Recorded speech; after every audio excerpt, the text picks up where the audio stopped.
J'ai eu un accident de voiture qui n'a pas eu lieu. Avez-vous déjà vécu un bug dans la matrice? J'ai fait un rêve dans lequel quelqu'un me réveillait pour me dire qu'il ne me restait que 6 mois à vivre. 6 mois après, on m'a diagnostiqué une tumeur au cerveau. C'était du genre inoffensif, et c'était il y a 15 ans, mais ça me fait encore flipper aujourd'hui. Je travaillais dans un magasin de jouets à la fin des années 90, c'était la fin de l'automne et je faisais partie d'une petite équipe de nuit pour préparer le magasin pour Noël. Un soir, je suis le seul à me présenter, le responsable de la fermeture me dit que je peux partir si je ne veux pas être seul dans le bâtiment toute la nuit. Je me suis dit que j'allais rester, en fait, je pensais que ce serait plutôt cool de rester seul pour une fois. Il se rapproche, mais l'alarme est part, je suis maintenant seul jusqu'à 7 h du matin. Nous composions habituellement l'interphone du magasin et diffusions une radio dessus pour empêcher la musique merdique de jouer. Je prends la radio, j'appelle l'interphone et je mets de la musique. Les heures suivantes furent calmes et sans incident jusqu'à ce que soudain j'entende un clic et la musique s'éteint. Je me dirige vers la réception où j'avais la radio et elle est toujours en train de jouer, le téléphone est toujours posé juste à côté de l'endroit où je l'ai laissé. Je recompose l'interphone et retourne dans l'allée dans laquelle je travaillais. Même pas 20 minutes plus tard, clic et à nouveau la musique redémarre. Je retourne au bureau, rien n'a bougé, la radio qui joue encore, mais d'une manière ou d'une autre le téléphone a raccroché tout seul. Laissez-moi être clair, cela n'est jamais arrivé auparavant, nous utilisions l'interphone de cette manière depuis des semaines à ce stade et il n'a jamais raccroché tout seul comme ça, jamais. Il est environ 3 h du matin à ce moment-là et il me reste encore quelques heures. Mais je me dis, ça doit juste être le téléphone, laisse-moi aller dans un autre endroit, alors je me dirige vers une caisse aléatoire et je l'installe. Tout fonctionne pendant environ 2 heures avant que j'entende à nouveau « clic ». Ok, maintenant je suis officiellement paniqué, c'est comme si quelqu'un raccrochait le combiné avec son doigt.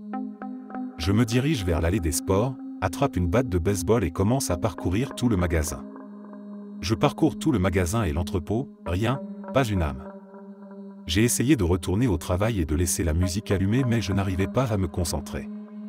Les cheveux sur ma nuque ne descendaient pas et finalement je me suis juste posé dans le bureau du gérant à l'avant du magasin et j'ai verrouillé la porte jusqu'à ce que l'équipe du matin arrive à 7 h. Pour le reste de la saison, nous avons continué à utiliser la radio de cette manière et cela ne s'est jamais répété, pas une seule fois. Ma femme était décédée 3 ou 4 jours plus tôt.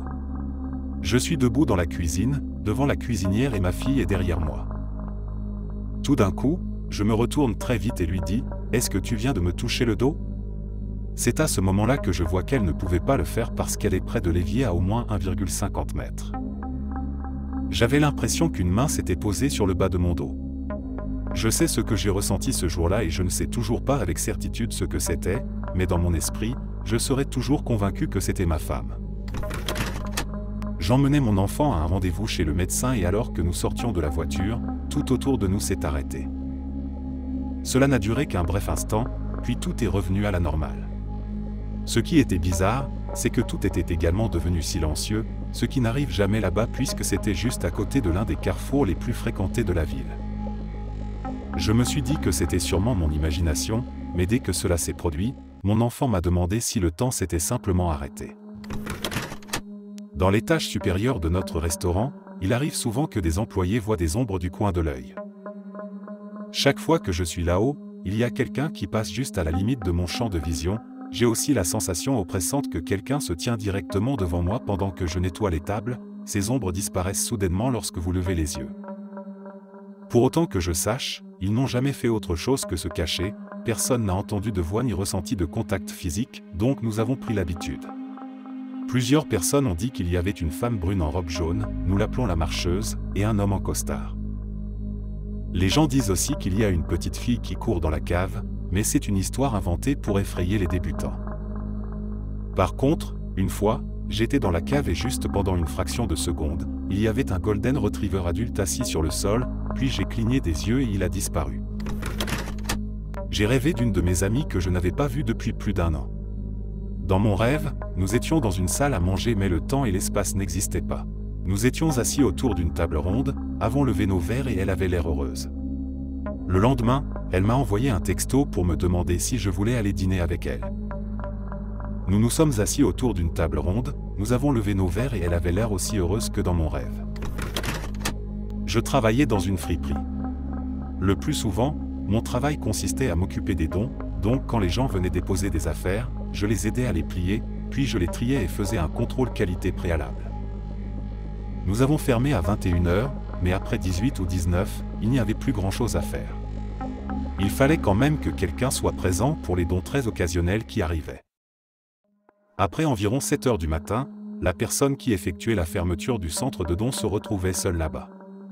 Quand c'était mon soir pour fermer, c'était toujours assez ennuyeux et je cherchais juste un travail chargé pour tuer le temps.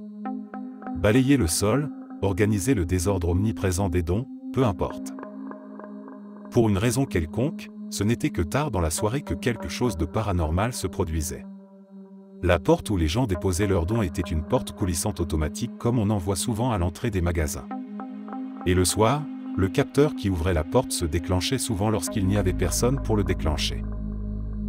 De même, il y avait un téléphone juste à côté de la porte, et il sonnait parfois, mais quand je répondais, il n'y avait personne à l'autre bout du fil. Il n'était pas rare, alors que j'aidais les gens à décharger leurs dons, qu'ils me disent qu'ils faisaient don des affaires d'un parent récemment décédé, donc je suis complètement convaincu qu'il y avait des fantômes dans cet endroit. Une fois, j'ai oublié comment lire, parler et comprendre pendant environ 1h30. J'ai appelé l'ambulance parce que j'étais paniqué, mais ils n'ont rien trouvé d'anormal. L'autre jour, j'ai écouté la station de radio sans allumer le récepteur. Je l'ai allumé et c'était exactement ce qui se jouait dans ma tête. Ma belle-sœur aussi avait ce talent. Elle pouvait entendre une faible musique lorsque les radios étaient éteintes, aussi facilement que si elles étaient allumées. C'était vraiment cool, mais je n'ai jamais pensé que c'était paranormal en soi. Il y a toujours de la musique autour de nous que nous ne pouvons pas entendre sans récepteur, mais peut-être qu'elle y était sensible d'une manière que la plupart des gens ne le sont pas. J'aurais aimé pouvoir lui poser plus de questions à ce sujet, mais nous étions adolescents et elle est décédée depuis. J'espère qu'il y a beaucoup de musique là où elle se trouve maintenant. Donc, pour commencer cette histoire, je souffre d'un trouble schizoaffectif, ce qui signifie que j'ai les hallucinations et les délires d'un schizophrène, mais ils sont tous affectés par un trouble de l'humeur. Donc, au cours de ma première année, je me souviens avoir eu une grave crise de panique et je me suis caché sous le bureau de l'ordinateur, regardant simplement dans le vide pour essayer de me calmer. Deux des voix me parlaient et je n'arrivais pas à me calmer. L'une d'entre elles a alors dit « Attends ici, je vais chercher quelqu'un », ce qui n'a aucun sens pour moi car il n'est pas réel et personne d'autre ne peut le voir. 2 secondes plus tard, un gars de ma classe était à genoux devant moi et me demandait si j'allais bien, car, apparemment, des membres de sa famille avaient le même problème. Quelques heures plus tard, j'arrive dans un cours où nous avions un examen que j'ai totalement oublié.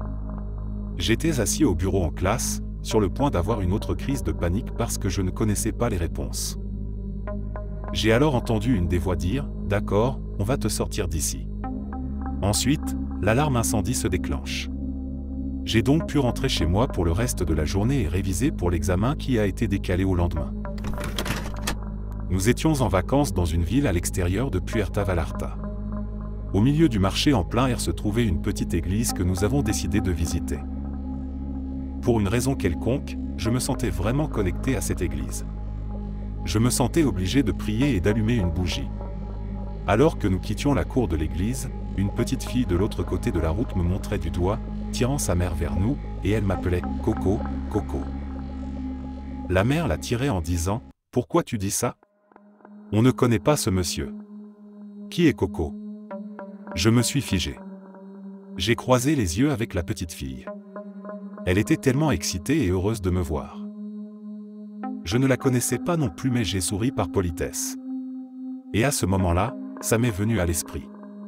Ma petite sœur m'appelait Coco quand elle était toute petite. Je n'avais entendu personne me prononcer ce nom depuis plus de 30 ans et je n'avais jamais pensé à ce surnom ni n'en avais parlé à personne. C'était alarmant mais confortablement familier. La mère de la petite fille l'a entraînée dans la rue et nous avons continué notre chemin. Des années plus tard, ma sœur se lance vraiment dans la généalogie et retrace nos racines.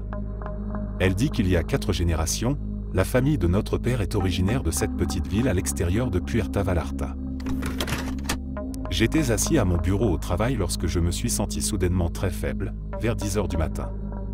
Je suis resté assis là, me demandant ce qui m'arrivait, mais c'est passé et j'ai continué ma journée normalement. Vers 14 h, j'ai reçu un appel disant que mon père avait eu une crise cardiaque majeure, mais je n'ai toujours fait le lien que quelques jours plus tard, lorsque j'ai découvert que la crise cardiaque s'était produite à 10 h du matin ce jour-là. Je porte un collier symbole du soleil, il a été fabriqué à la main à partir d'un seul morceau de métal et comporte une boucle en haut pour y passer un cordon ou une chaîne. Je marchais avec ma fille sur mes épaules, quand j'entends un bruit de métal sur le sol devant moi. Je baisse les yeux et le symbole du soleil est par terre.